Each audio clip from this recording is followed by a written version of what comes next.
We've all heard the phrase, love hurts. And it's true. Oftentimes, love can hurt. So can going to the movies. Welcome to Half-Ass Movie Podcast.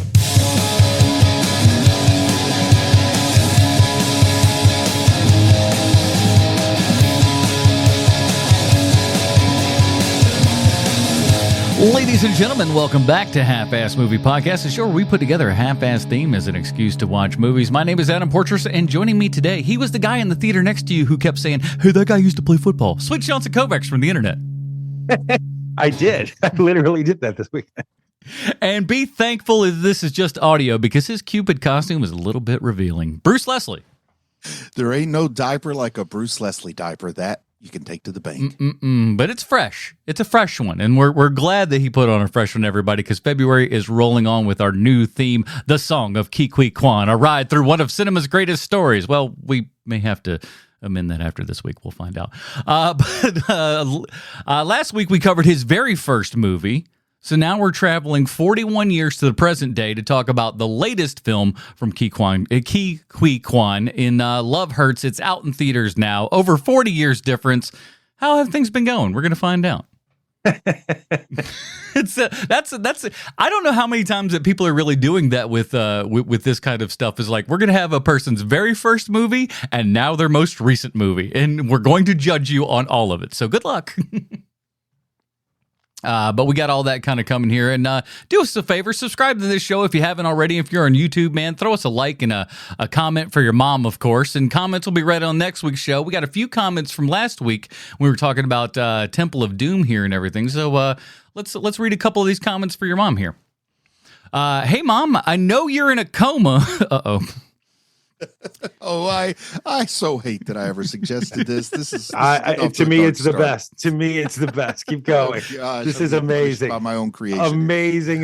Bruce goes, let's leave comments for moms. Good one. Hey, Mom, I know you're in a coma.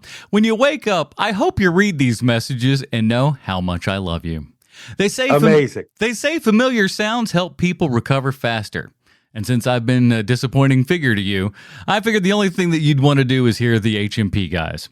By the way, it used to be called Hero Movie Podcast, but believe it or not, they ran out of superhero movies. I know, right? So now it's Half-Ass Movie Podcast, just so they can keep our Patreon monies.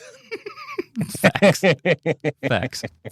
Although you probably know this since I've played them for you while I've gone out for a smoke.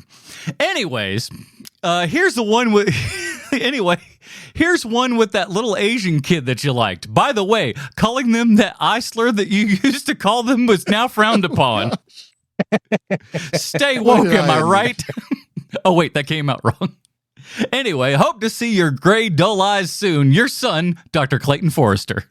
I love everything about that. I hope your mother gets well soon, Dr. Forrester. That is an amazing comment. I love everything about it. And give us something a little more upbeat next, okay? Hold on a second here. I want to stay on this one for a second, because the originality. I love that it starts in such a dark place. I love that it's in the same comedy he's called his mom racist. I love you. Mom's a little racist though. There's so much good originality in this thing. Like, thank you very much for this amazing comment. Woo! Our next comment is we got another listener comment here. Greetings, Mother. I know we haven't spoken in years, but the only things we have in common are reading all of the comments on HMP and our love of Ke Huy Quan.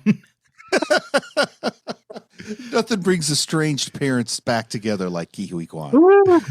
Should you find it in your heart to forgive me for the death of James, I would love for you to meet your grandson. Ke Huy Disco is the name of the author. Oh my gosh! What? Come on, people! No, this is so sad. More of this. It is so good. It is so good.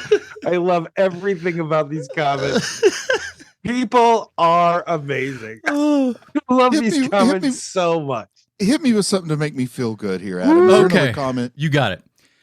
Okay. Hey, Mom. I know you've been gone for almost 23 years now. For Christ's sake, Adam. These people have to be stopped. No, more. All right.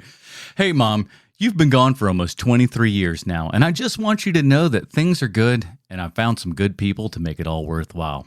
Adam, no, not my brother Adam, this podcast's Adam. Sean and Bruce are pretty fun, too. You guys are you guys... you guys are not opening a sad can of worms with this, are you? That comes from Matthew Vanderford. Oh, God. No. So good. These are the greatest comments to a section ever. I love these so much. I could listen to this all day and I would never get tired of it. Please keep them coming. I got one more for us here. Okay. Hi, Mom. It's me, Marty. I'm sorry. I'll be over Sunday to put up the shelves. I'm just listening to HMP. Yes, those guys. I know I had 8 years of a shout on each episode, but it's all over now. I know I gotta move on. Yes, I know they're big shots now. I don't know. I guess people just like popcorn videos. Don't ask me. I don't even like apple strudel. Speak to Adam. Yes, Mom, I'd love a Werewolf Fighter t-shirt from a birthday this year. Yeah, Mom, I know you like spaceships. I do, too. I don't know when that new series is coming out. Email Sean in the show about it. Yeah, Mom, indie films are good. No, I don't think they'll review Crystal Skull 1, but I don't think they like the vine swinging bit. Okay, Mom, I'll see you later. XXX. Marty, and he says, Evie says, hi, by the way. So isn't that nice, everybody? You, too, can leave a comment for your mom over on YouTube, man. Hi, Marty and Evie. And while you're out there, hit that like, subscribe button, turn on the notifications, as we're not only dropping this podcast, but other videos and reviews and stuff like that. I just dropped a car review for our other new release movie out this week called Heart Eyes. Check that out. I got a spoiler review of that over there and a whole bunch of other things. And so, leave a comment for your mom on this one and we'll read it here on the next week's show. We really appreciate that. And if you can't do that, for heaven's sakes, jump on over to the Patreon, patreon.com/HMP, pre-show, post-show, Dinger Zone. And the Dinger Zone this week, we're talking our top 5 disappointing movies here and everything. And I think I'm going to actually put that up on the YouTube page, give people a little taste of that Patreon good life there. Nice. So you guys might want to swing on by and check that one out. It's an hour-long episode this week, everybody. So it's a big old giant one. So I want to kind of put that out there and have you guys have a little something else to enjoy, because this episode, I don't know how long this one's going to be. We'll find out here pretty soon. So appreciate that. Like I said, like, subscribe, do all that kind of stuff. Patreon.com/HMP. And, put it. We all give our money to fat cat corporations all the time. They never acknowledge your existence. If you think Mark Maron knows your name, he does not. Not a chance, pal. Patreon.com/HMP. We love you so much. Or drop us an email, halfasmoviepod@gmail.com. All right, boys, let's get into it. Here is the IMDb plotline for Love Hurts. As we know, IMDb always 100% correct in everything they say and or do. A realtor is pulled back into the life he left behind after his former partner in crime resurfaces with an ominous message. With his crime lord brother also on his tail, he must confront his past and the history he never fully buried. This is written by Matthew Murray. Not much you'd recognize. My guess is this probably started out as a screenplay that he wrote, and then there were some rewrites and stuff. So we have also Josh Stoddard, who did Into the Badlands and Warrior TV show, and Luke Passmore, who did Teen Wolf TV show and a couple of the Walking Dead webisodes and whatnot. Is directed by Jonathan, I'm going to screw up his last name, Escobedo. Sure. He's a former stunt man, did a lot of stunt work on everything from like your Blade 2, Collateral, 300, Black Panther, on and on and on, one of those kind of guys. Starring Ke Huy Quan, Ariana DeBois, Mustafa Shakar, love that name, Leo Tipton, Daniel Wu, Reese Darby, Sean Astin, and Marshawn Lynch. And let me tell you something, boys. I am so happy, because I was watching this movie. Now, normally I am somebody who watches like the movie and we'll see the credits there and read off all the names so I can kind of figure out who's in this. But for whatever reason, I didn't do that this time. I didn't read the names as they were coming up and everything. So when Marshawn Lynch is on screen, I'm like, this guy looks like Marshawn Lynch, right? And I'm thinking, no, I chalked it up to what Adam Carolla calls a black simile, which is you see another black person that's like, oh, that's some like, nope. This indeed was him. I was so happy because the whole time I'm sitting there just going, No, Did it that's give it not away? him. That's not him. It just looks like him and sounds like him and he moves like him. I'm just like, I'm trying to, but I'm like, that can't be him though. And son of a bitch, it was him at the end. And I was so happy that I wasn't racist and it was Marshawn Lynch. It gave it away to me when he shouted beast mode before football tackling the guy through the wall. But I might be getting ahead of ourselves. It took a minute, man. I was just like, I really was. I was just like, no, that can't be him. Because he also looks like my buddy Taharka that I used to work with as well. So I'm just like, no, that's just some dudes just kind of look like that. Stocky kind of guys, that haircut and whatnot. So I figured, but nope, indeed, Marshawn Lynch. So happy. Well, his partner in crime there, he had the guy that was, in the car with him all the time that was trying to patch up things with his wife. Mm-hmm. Because I knew that was Marshawn Lynch, for a while I was staring really closely to see if that was Pat McAfee with him. He does look a little bit like Pat McAfee. Let me tell you though, point. Pat McAfee would love that more than anybody else, I think. Oof. Feel like that guy looks in the mirror a lot. And we haven't even mentioned the fact Marshawn Lynch is good in this movie.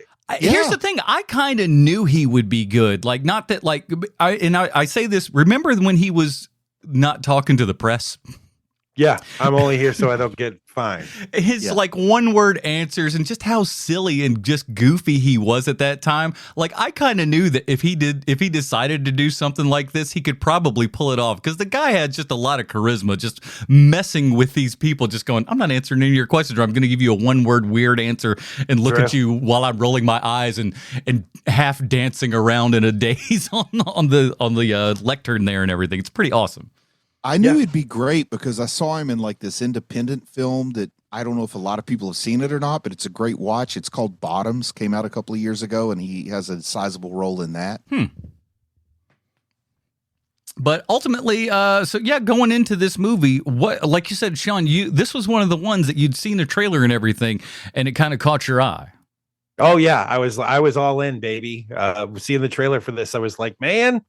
Look, there's two movies I'm looking forward to this year, and this was one of them. And so I'd been circling this. Like, this is one of the movies that I was really looking forward to seeing. It seemed like the sort of movie where like it's kind of like the oddball style movie that I love so much. And so I was really looking forward to it. I liked it the minute I saw the trailer. I had my sights set on it too, but it has such a bland name. I never could remember the name of the movie. I always had to look it up. What's the name of that movie again? And they could have probably given it a better name because it turns out I think there's no less than 6 movies named Love Hurts the last time. My question is how have you not or could not afford like the Nazareth song or any? First of all, that song's been re-recorded 58 times. Say, you don't so want you the can Nazareth, you want the Everlys, right? pick any of them because you got plenty to choose from. But why isn't that in this movie at all? It's not like you don't have some money. Yeah. Because it's like this, and let's talk about that for half a second, because that's an interesting part of this movie, is that we got Ke Huy Quan right off of the giant success that was Everything Everywhere All at Once, a movie we reviewed several, I guess years back at this point on HMP, so go check that out. We all loved it. We were all big fans.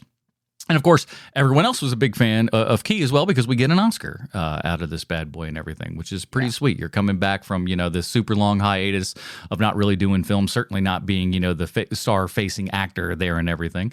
And a performance I believe that we all, thoroughly enjoyed out of that movie. And so this is kind of that follow-up to that here and everything. And this feels a lot like that movie, but in as far as like, because your budget is close to about the same as what it was with Everything Everywhere All at Once. So nice they're small budget, fairly here for comparable. This, 18 million. But at the same time too, it looks so much cheaper. It does. And the big thing about, I think I've stated this before on the show, Everything Everywhere All at Once is one of my favorite movies of the last 10 years. I just think it's so perfect. And in the way it's presented, in the cast and the direction and the editing, and it's just great. I had an everything bagel this morning at breakfast, and I made a reference to that movie. So, oh man, that was man. I'm really glad that you put the podcast on hold so you can make that joke. So no, this is not a joke. That really happened this morning. Oh, okay.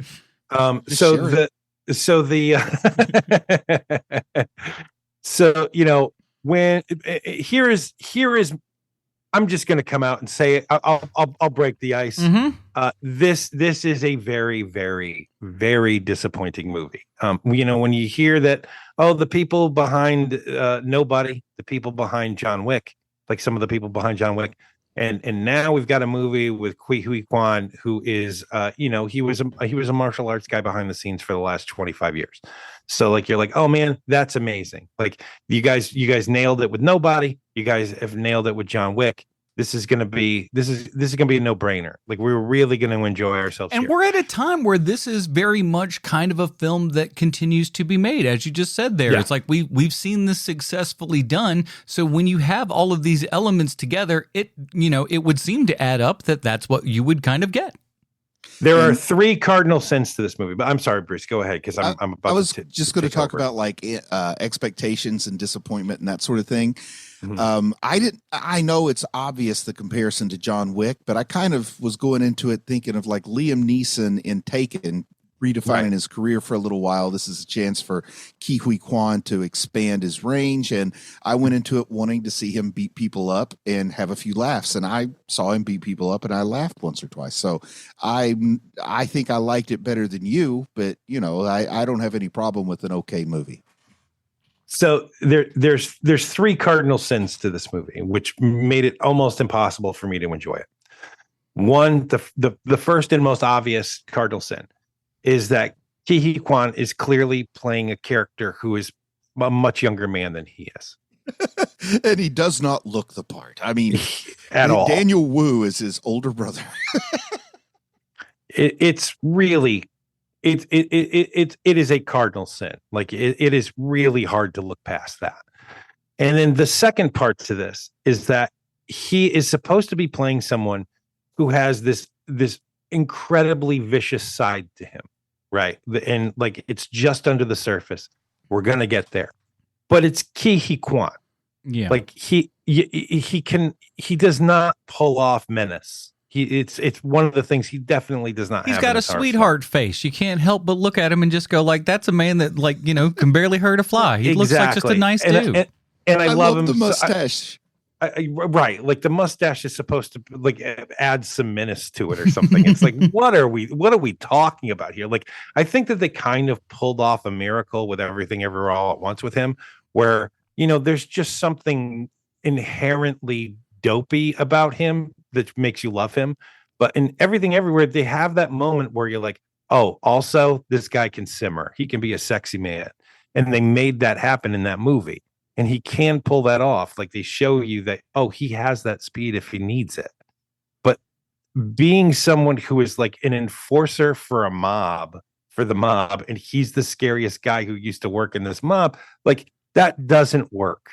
That is why it's a cardinal sin. See, it's funny because, like, for example, you would, modern times and whatever, but like if this were like an Arnold Schwarzenegger character, you understand that sort of thing. It's a guy who has to pretend to be, but it's like the opposite of Jingle All the Way, right? Where he's supposed to be Jingle All the Way, he's selling like dryers or some shit, and it's like that doesn't compute here. But if you found out that guy was previously an assassin and all this other stuff, and he's trying to figure something out, that's a completely different story. And that's not this story at all. When you walk in with this guy, when you first meet him and everything, you see the character that we've all kind of known, at this point, which is just this nice, sensitive man who just seems like, he's running this place. And I can't tell if his employees love him or hate him. Like, it's so indefined of who he is and what he's bringing to the table here. And it just seems kind of like, milquetoast and nothing, his entire character, especially up at the beginning. And that's what brings us to the third, and in my opinion, the biggest cardinal sin of this movie, which is they can shoot the action scenes all day long. Like they do a great job showing you the action of this movie. But what they can't do, and I don't understand this, but the director can't shoot comedy, and the editor of this movie can't edit comedy well. Like every joke that's in this movie falls flat, and it's because the shot is wrong and the editing of each of these jokes are wrong, and it falls flat every single time, to the point where I was like, why is this not funnier? Why is this scene not funnier? And it got to a point where I was like halfway through the movie where I was like, oh, these guys are literally shooting their comedy like it's like it's action, and that's not how you shoot comedy. The jokes aren't landing, and because the jokes aren't landing, there just seems like long spaces where nothing happens because we're not punctuating things with laughter, with humor, or with excitement or danger or something like that. You need those things to kind of poke in every couple of minutes to remind people what they're in. If you don't do that, you end up doing what this movie does, which just feels like prolonging scenes, but they don't really go anywhere. Like you said, there are some jokes and attempt at things in there, but nothing ever quite has that full landing that makes you go, oh, that's funny. I mean, like I saw Hard Eyes this weekend, a horror movie. There were 10 times the laughs in that than there were in this romantic comedy. And like that shouldn't be. This movie should be chock-a-block full with humor. And it's really not. And I think one of the reasons for that too is also one of the cardinal, problems of this movie is that our two main characters have zero chemistry. They feel like they've just met. And not only that, but I like there. Not only is there no chemistry, there's this weird like non-chemistry happening where like not in a million years do I believe that these people had a relationship before this movie started, before the film started rolling on them. Do I believe that these people have met each other before?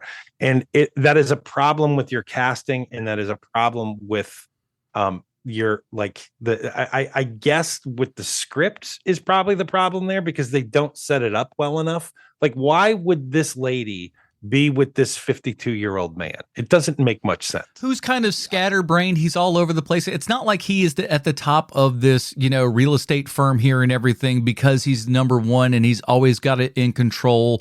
And like that's the problem is like there needed to be some sort of element. Like if he was the guy who everything was under control and then things started falling apart, or if everything was falling apart and he needed but when the shit hits the fan, he gets it all together or something like that. You need something like that. And there's no motivation to bring you from point A to point B, and you're not even sure what point B is and why you're wanting to go there in the first place.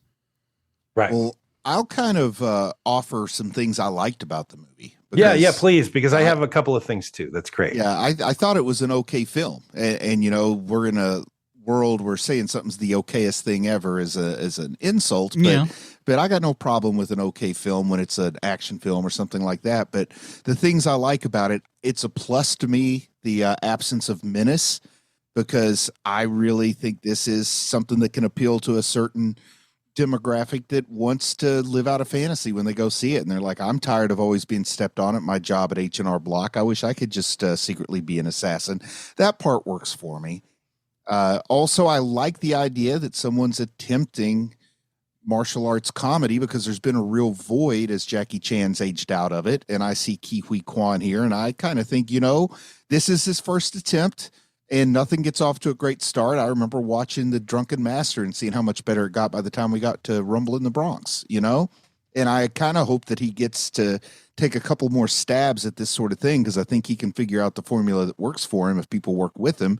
You get the idea like he's got a thumb drive that has to be downloaded into a secret agent's brain, and he's in a corner where he has nothing else to do, so he has to download it into his own brain, and he comes out all Jason Bourne. Like, I think they can do some stuff. I think they can rip off Jackie Chan a little bit and give him some good movies. Also, I like that the fight scenes were over the top.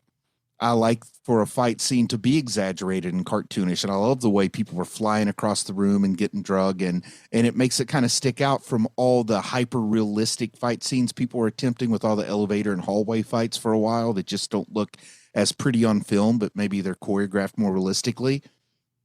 I like the over-the-topness because you're living out a fantasy. Why not go all the way? And there were some aspects of the casting that I enjoyed. I like that they rolled the dice on a stage actress with Ariana DeBose, a very highly decorated Broadway actress, the host of the Tonys 3 years in a row. They're putting her on the big screen. I wish maybe they had let her do a little more physical work because she's great as a dancer. She, I'm sure, has a beautiful singing voice. Maybe they could have worked that in, have her be a lounge singer instead of a strip club bartender. But still, I like it that they gave her a shot. So there were things here that I like. I like that the henchmen were all there were attempts made to make them complete realized three-dimensional characters.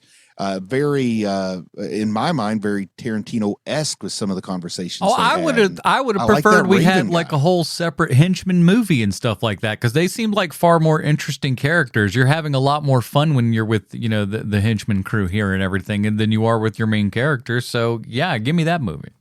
I think that the two henchmen are pretty great. You know, Marshawn Lynch and the other guy. Like, I like those two guys, but the Raven character, I just found that such an annoying. Like we're really trying hard here, aren't we? Very clever that we have this guy who's a hitman, but he also like wears his heart on his sleeve. Isn't that amazing? I couldn't stand that character. Don't worry, we got a character called Knuckles in the year of our Lord with an actual Sonic movie out in theaters. What the hell? Unbelievable. That you know what? We'll put that under number 4 for Cardinal Sin, that you named your main bad guy Knuckles. Get out of here. The other thing too is again with miscasting is that his now Knuckles number 2 Merlot, that guy, that actor, he is completely miscast in that role, because you either need to go one of two ways. You either need to make that someone who is like funny, and like that the audience, the second they see them, they're like, oh, that guy's funny. Or you need to make him like a super tough guy, like somebody from like a B actioner, like who's been doing B movies for 20 years, you know, whether it's your Michael Jai White or whomever, like somebody like that in that role. The guy they have is a half measure, and that doesn't work. It either works if you have that guy being played by one of the 3 guys from Always Sunny, or if you have it be somebody who's been in a B action movie forever.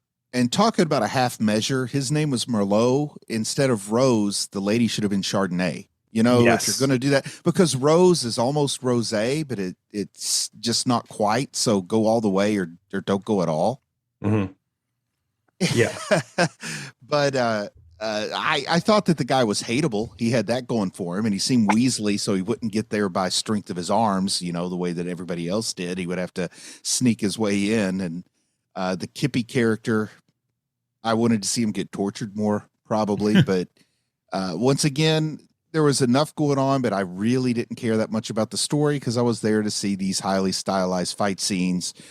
Thing I liked about the Raven falling in love with his office working assistant, I found that to be an interesting turn of events. And when they worked together for a while, when the other 2 guys, Marshawn Lynch and not Pat McAfee, are attacking them, and they worked together just long enough to escape that threat, then they're immediately back at each other's throats. I like the blade motif that he had. It feels very comic book, you know. And once again, I didn't go in expecting something that would be Oscar worthy, so I was comparing this to maybe some of the direct video films of my youth, and it was okay for me. You know what? That is the best way to describe what this movie feels like. It really does feel like it's like the sequel to a much better movie, and it's direct to video. That's literally what this movie feels like. And I'm looking and seeing the promise, because I want Ke Huy Quan to stick with some action movies for a while. I don't want him to be one and done. So I'm maybe just trying to make a sales pitch to anybody who's listening to like say, yeah, this one's not so great, but you know, a lot of people, their first movie wasn't so great. I mean, and then they finally managed to find a groove. And I think that there's something here if they stick with it a couple more times. Well, keep the budget low and take a swing at some things. Look, man, I didn't walk out of this movie not liking Ke Huy Quan. You know, I still like that guy. Yeah, no, we're not going to spit on him when we see him in the streets. You know what I'm saying? I still like the guy well enough. It's just like, this just wasn't it. Yeah. Yeah, this was the wrong script for him. Like he needs something that's a little more nuanced in order for him to work in a movie. You know, I think that just trying to plug him into your B-level actioner is a mistake. I think he needs something elevated. Well, talking about another cast member, Daniel Wu, I really need his skincare regimen, because he's the same age as me, and man, if his skin doesn't look that dude's there's some of these guys in there that's just like, I know that guy's 50, and you just look at him and you're like, man, ain't fair. Meanwhile, Ke Huy Quan has never probably used any lotion on his face in the last 20 years. No, that's also a very smooth gentleman. My word. How are you going to 41 years since the last flick we've seen? He looks like he's aged maybe 20. He does not look like he's Daniel Wu's younger brother. No. Definitely not. I feel like this could have been like, because I was watching, I'm just like, when could we have put this? Like, if you had like, in a modern day time, like a 38 to 42-year-old Jackie Chan, like this is that kind of role. If you'd have put if you'd have put him in there, he's got enough charisma for this. You could have had that sort of, Jackie would have been able to play kind of the switch, because they almost make it like it's, or at least they kind of shown that way at first in the trailers and whatnot. I only seen like half of one of the trailers, but what they almost make it seem like it's almost like a what do you call it? The when you're activated, you're it's like the Manchurian Candidate. Yeah, you're a little Manchurian Candidate there. I forget what the actual damn name of it is. Jason Bourne, same idea. Yeah, I figured that might be something cool, like if we had that going on here, but that never really quite functioned. That he would all of a sudden then, like, a switch could be flipped, and then he goes into like ass kicking mode or something like that. We needed like a little more something on the bones. How about MK Ultra? That's what it was. I was like, damn it, I'm trying to figure out in the brain. MK Ultra is what I was thinking. Yeah. Oh, the men who stare at goats. Yeah. So how about this for some fan casting and just fan fiction? How about Jackie Chan as the older brother, and he gets a little involved in helping make the script and choreography and comedy hit a little bit better? That would have helped things a whole heck of a lot. And the thing is, too, is you could have a Jackie, because he's in his 60s and stuff now, you could have somebody who is, a diminished physical role and everything, but Jackie could still probably pull, some B-level material out these days. Remake some movies with Jackie as the new Uncle Billy. Listen, that's not the worst. That's not a horrible idea. This is not a horrible idea. I don't dislike it. I'm dying to see those two work together after watching this movie. It could work, and that's what's always kind of funny when you think about it. When you go back to the original, Everything Everywhere All at Once, and how that was originally written as Jackie Chan in the main role that ended up going to Michelle Yeoh, which I thought was really cool. But again, I love the fact that we kind of held on to him for so long in that film, him kind of doing nothing and having that reserved moment, to when it was time for him to kick everybody's ass. It was so great. It was so fun and kinetic and everything. And while this movie is done by stunt people and everything, it just doesn't have that same kind of urgency, that same sort of level that, of patina that Everything Everywhere All at Once did. And I feel like that's probably on account of the directors there and everything, because they've got a pretty decent body of work leading up to that movie and everything. But it's just not the same here. It looks like a cheap version. And when I'm watching these fight scenes, unfortunately, because they're few and far between the fight scenes and stuff, and when they are happening, they're happening in the saddest looking sets you've ever seen. It's so sad. They're like, we'll throw up a couple of different colored lights and everything, and that'll make things interesting. No, it will not. And while I'm on the topic of fan casting, as much of a fan as I am of Ariana DeBose and her theatrical work, this movie works so much better if they get like Regina King in that role. Oh, wow. Wow. She's got menace. I believe her as a member of the criminal underworld. It becomes a little bit more age appropriate for the romance. Yep. And, if she's in it, then she saves Ke Huy Quan's life at the end and not the other way around. Yeah. Wow, that's some really good casting. I love that idea. And the last casting comment I want to make is the kind of joke I make that you just love, Sean. Oh, because please it looks to continue. me like Sean Astin ate all the other Goonies, and that's why there's only two of them in this movie. movie. I've totally forgotten. Let's get to that, because I think that Sean Astin, the scenes where it's Sean Astin and Ke Huy Quan are great. Like I really love those two guys' chemistry. And it feels like they've been working together for a bunch of years, because, they have. And that part works for me. But it's the same problem with the rest of this movie, where like, okay, so here's one idea. Now we're going to completely shift on a dime and do something completely different over here. And that works when you're someone like a Tarantino who can like kind of blend those things together. But the person who's directing this movie is not Tarantino. Don't say that CBO and Tarantino don't get mentioned in the same sentences very often. Well, I mean, the issue is that when half of your movie isn't working already, because you clearly can't shoot. Look, I have no problem with the way that the action is shot in this movie. I think the action looks really good because they know how to shoot for action. They just have no idea how to shoot for comedy. And whoever the editor is, like that editor cannot edit for comedy at all. And Sean Astin felt like stunt casting to me because they want that Goonie connection. Sure. Also, he feels shoehorned into his role. Like I think they should have rewritten his role a little bit because Sean Astin is a cowboy. Maybe it makes sense if this is set in Dallas or Arizona or something, but this is set in Wisconsin. Yeah. And I know that Sean Astin can do a great Midwestern character. So why not just let him be a Midwestern real estate agent instead of trying to make him a cowboy, which really felt weird to me. It doesn't match the location and it doesn't really match Sean Astin, but he'd be great as a, 50-something Midwestern real estate agent. Yeah. And, they kind of like they had a missed opportunity with that Midwestern nice. Like they could have played with that, but they weren't interested in any of that. They wanted to have these gigantic characters that aren't real in any way. Like I know that you were talking earlier about how they're attempting to make them three-dimensional. I don't think that they're doing that at all. I think that they are making caricatures where like, look, this big black guy's a poet. Hey, look, this fat guy who used to be a child actor, he's a cowboy. Hey, look over there. Like it's all like that. Like every bit of that is what this movie is, because they're not interested in character and they're not interested in character development. They're interested in the action of the movie. But and that might be, hold on. And now that might be an aesthetic for like a Hong Kong film. Like I do understand that's kind of how they shoot things in Hong Kong. Like, okay, the difference between a Hong Kong film and a Hollywood film though, is that, there's like a sort of a patina that happens with a Hong Kong film where it's like, okay, well, we're used to this. We live in Hong Kong. We're used to like movies looking like this. But when you are shooting a Hollywood film, that does not work. Well, we are coming right off of Jackie January. So I think my point of view, my perspective is some recency bias been affected by that. And I'm used to a lot of gang member number 3s. Sure. And here they have names and gimmicks and shtick, which makes it feel like comic book 3-dimension, not like Hollywood movie 3-dimension. Right. I just got distracted because Sean Astin looks like my buddy Brian, and all I could think of is like, because we made fun of him all during Lord of the Rings and stuff like that, just calling him Samwise and whatnot.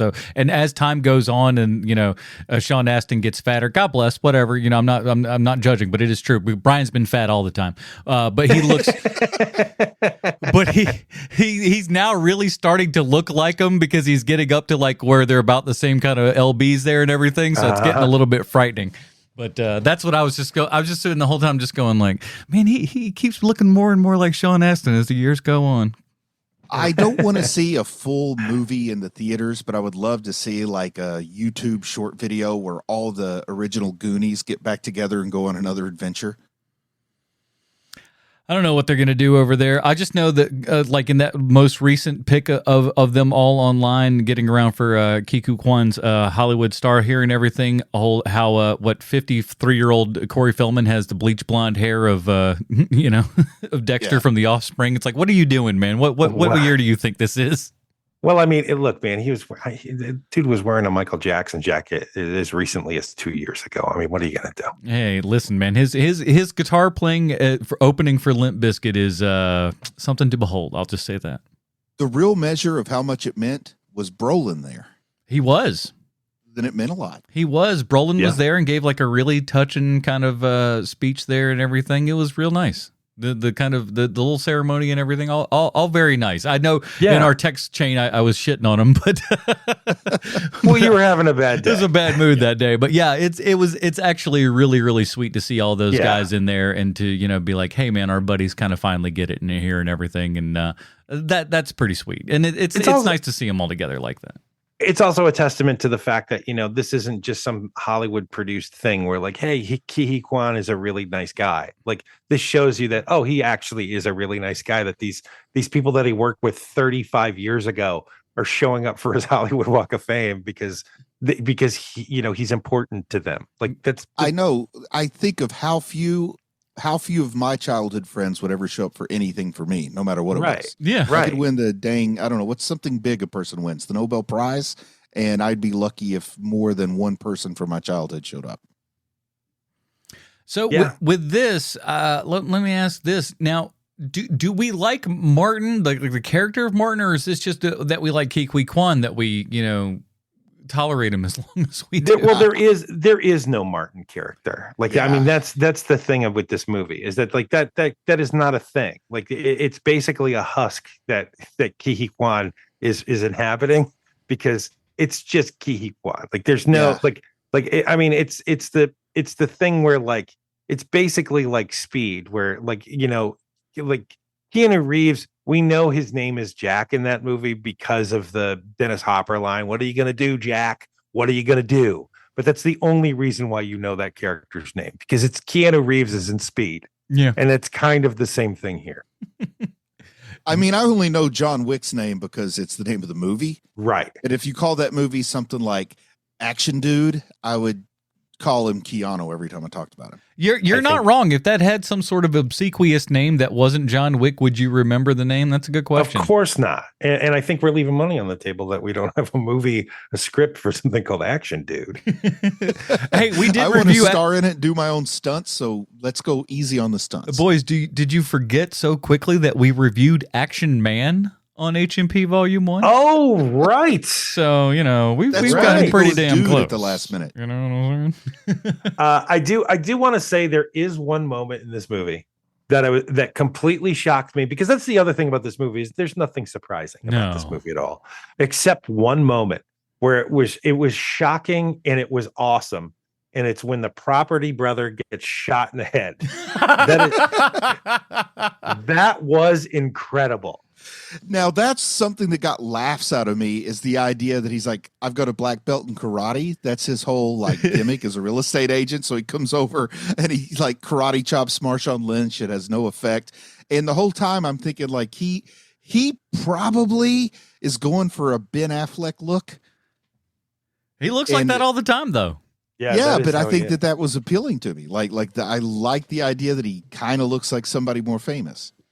Trust me, he likes that too. But it's funny when I'm like, holy shit, this guy looks like that property brother, because you can only see him from a distance from the first thing, and you're like, that guy looks an awful lot like, oh, son of a bitch, great stunt casting there and everything. And the fact that he kind of led into it and everything was nice. I'd like to.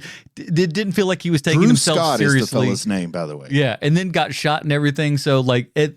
I became part of your team with that one. You're okay in my book, because that could be bad. It could be bad, but in here it was funny.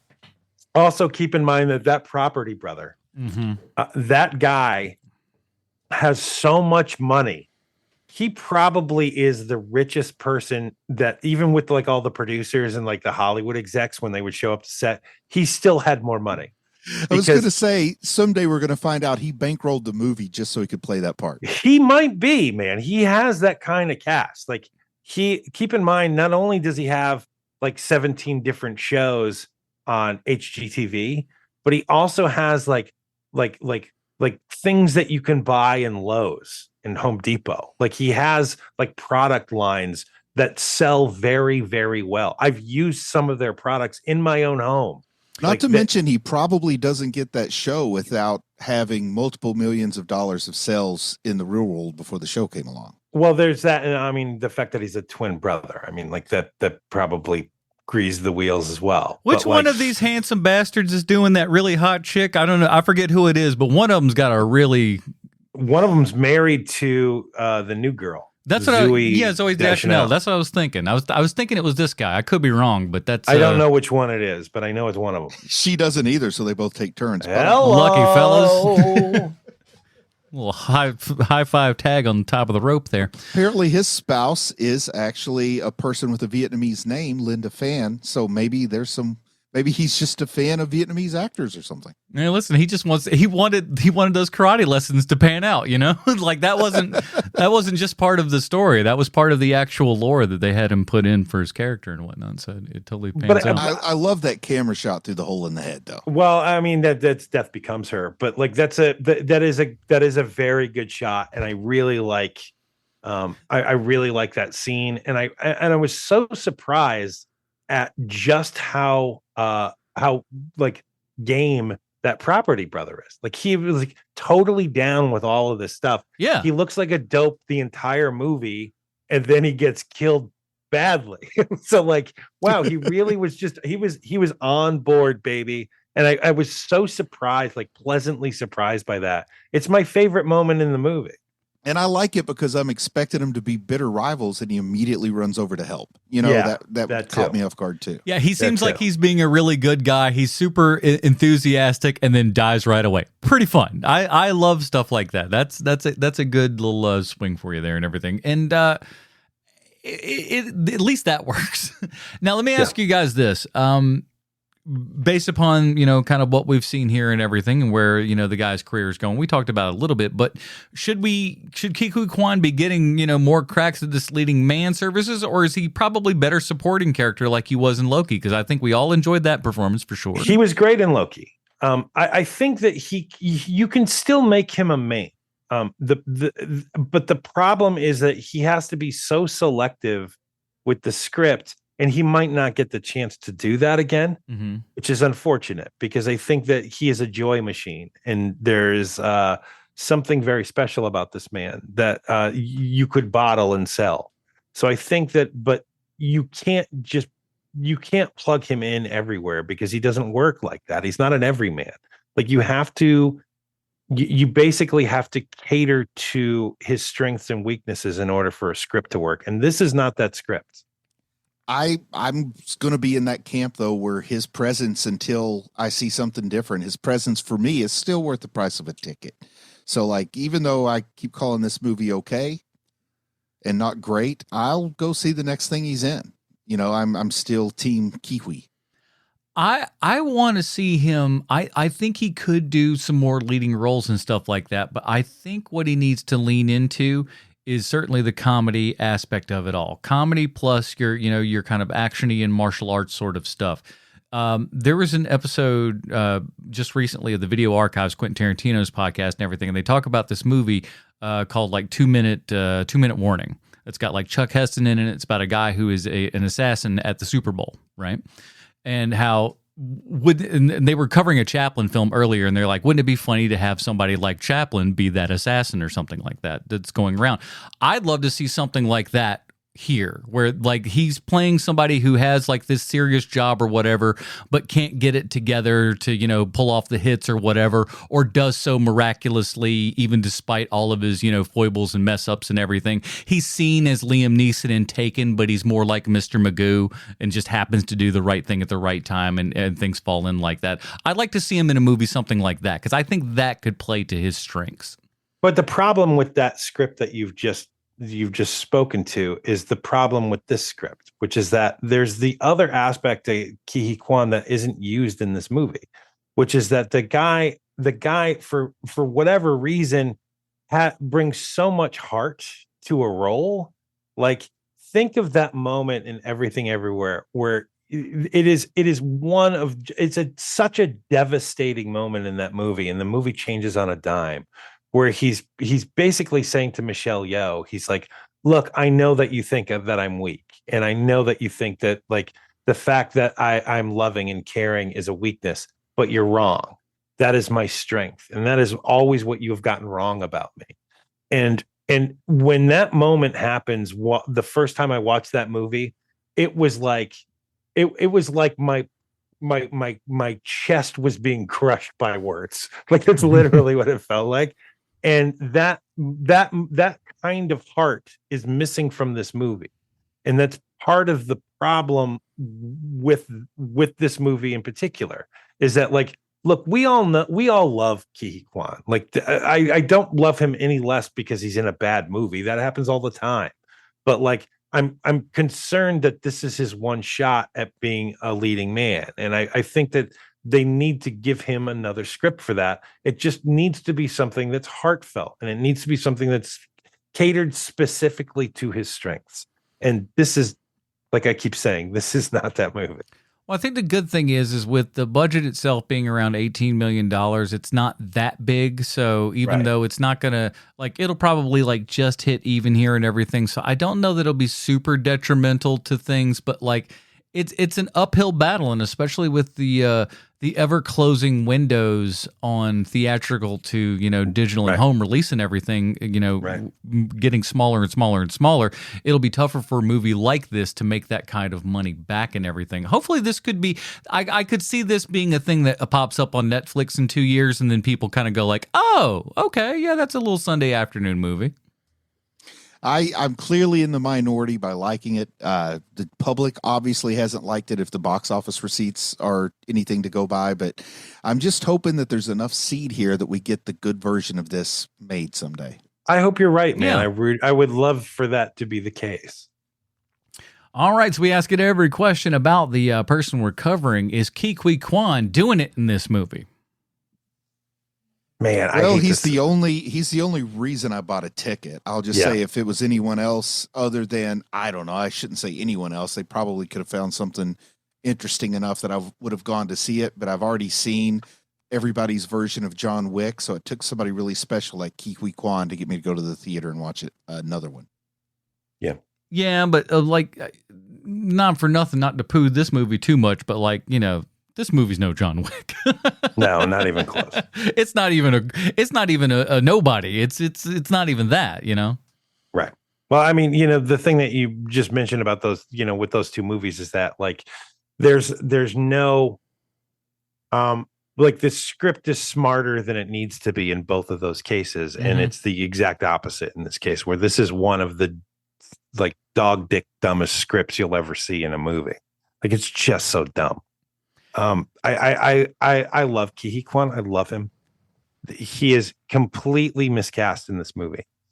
It needs to be someone younger. It needs to be someone who is filled with just under the surface, just venom and vitriol and hatred.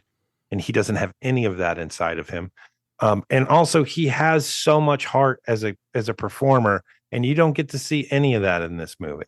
And so for those reasons, I think that he is not good in this movie. And I hate to say that because I love him. They should have recast him with Awkwafina. Oh my God, I would have loved that. Man, I don't know what it is about Awkwafina, but the second she just starts talking, I'm smiling. I'm a fan. I recently discovered Nora from Queens, and it's just I can't help it. It really is a level of humor that works for me, but nobody else in the house seems to be able to tolerate. I say this with love. She reminds me of a duck.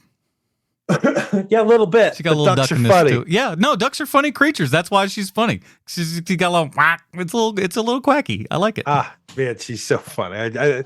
She has one I don't know what it is about that lady, but the second that I start seeing her in something, I start smiling. I can't help it. I don't want to just talk about Asian performers because that feels a wee bit like it's that a coin one guy's toss grandma for in me. a coma. But yeah, I like Awkwafina because I feel like she plays against type a little bit for what we come to expect from the Ali Wongs of the world. Ah, I see. I'm a genius. We don't think you're a genius, sweetheart, but we do like you. It's fine. Man, I don't know what it is with you and female comedians, but you just hate them all. Not all of them. Name one that you love. Nikki Glazer. Big fan. Yes, Okay, I knew that's go. who you would name. Yeah, There she's you a go. good one. Big fan. So, they're out there. She's a good one. That sounds racist, and it's a white lady. She's Oh a my good God. one. They're not just She's one of the good ones. pet her right on the head like she's a good girl. She'll like it. Yeah. Now, again, we touched it just a little bit, but if you had to recast this role, my guess, like I said, we're rewinding time and making weird things that can't possibly happen, but a 38 to 42-year-old Jackie Chan, put him in this role. Boy, it'd be so good. I don't think it'd be so good. It'd be better. It'd be better than what we had. Well, I say that because I know Jackie would probably also get his hand in the pie. He wouldn't be like, I'm going to let you just have this. Yeah, he would tinker with the script a bit too. Yeah. If we're adding Jackie, I stick by putting him in the Daniel Wu role. Yeah. I mean, listen, a modern day thing, I think that would at least, bring everybody's Elevates the level whole up film. another level for sure. If nothing You else, get a at least better doubles your director, budget. I think you get a better director if you put Jackie Chan in the film. I really do. Oh yeah, without a doubt. Jesus, yeah. In that case, let Jackie do it. And he would teach the director how to shoot for comedy. And how to write for comedy. And how to act for comedy to some of the people here too. If you And only edit. had all the right things in this movie, it might not have sucked. If you replaced everything except Ke Huy Quan, I'd like it better. Yeah, remix it and figure it out, Hollywood. That's true. You've got your assignment. And keep the property, brother. Keep that guy. Yeah, he was fun. Oh, get the other brother.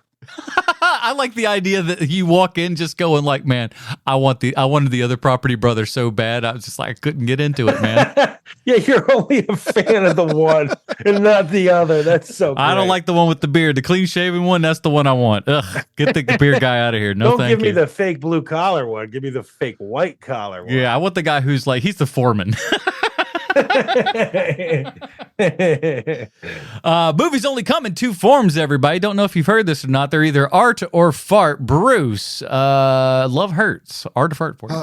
Oh man, this is so tough because I know it's not great. I haven't really defined for myself where the cutoff is between these two polarizing terms. Like, I feel like there's a whole lot of things in the world that exist between art and fart, but we've said that no, those things don't exist. No. So if I'm pressed to the wall, I'm going to clinch and hold it in and call this art. An art fart that you hold in. That's nice. Yeah. John. Man, Bruce is fighting against the art and fart rating system like Adam around a female comic. Get him out of my sight. Get him out of my sight. My insides burn when I say this, but this is the fartiest of fart movies. This movie is so bad, and I wanted to like it so much, which makes it worse, right? Like, Yeah. I don't hate this movie. I think seeing it as an exercise of like, hey, what are they doing wrong? And like somebody who is interested in making a movie like this, like, watch this movie to see how not to do things. I think that this is a really good indicator for that. I really do. Yeah, if you're making a romantic comedy, you got to watch it to figure out, like, hey, what works and what doesn't. Watch the ones that work, like you're bringing up babies and stuff, but watch something that doesn't work so you can see where they also falter. Right. Sean, much like a fart, this movie can empty out a room. Yeah.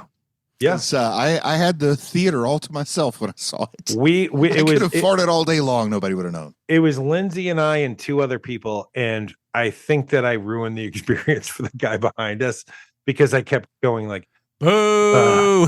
I just kept going, like I kept just saying that.